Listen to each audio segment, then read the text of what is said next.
এত তাড়াতাড়ি সকাল হয়ে গেল কেমনে? আরে একই আমার গেঞ্জির এই অবস্থা কেন? যাই দাঁত ব্রাশটা করে নি।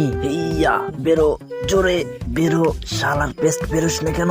জীবনটা বেদনা। যাই থালা বাসন দেওয়া পাউডার দিয়ে ব্রাশ করে নি। বউটা গেছে বাপের বাড়ি, দেখি ফ্রিজে কিছু আছে কিনা খাওয়ার মতো। একই একটা কেক ছাড়া তো কিছুই নাই। যাই গিয়ে ভাত রান্না করি। আরে চালও তো নাই। শালার চম্পা সবকিছু শেষ করেই তারপর বাপের বাড়ি গেছে। এখন ধান থেকে চাল বের করে তারপরেই রান্না করতে হবে।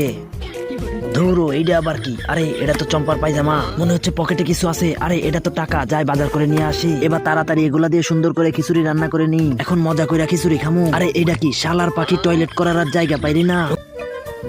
দেখছো চম্পা কেমন ডিজিটাল উপায়ে মরিচ বাঁচতেছি? হ্যাঁ, তুমি তো একজন লিজেন্ড ব্যক্তি, তুমি তো সব পারো। রাজুকে একটা সিগন্যাল পাঠিয়ে দি। আরে এটা কি? এটা তো মোকলেজের সিগন্যাল। রাজু টাটকা মদান শিখাইলে হয়। দাঁড়া মোকলে যাইতাছি। চম্পাকে এখন ঝাল মেশানো শরবত খাওয়াবো।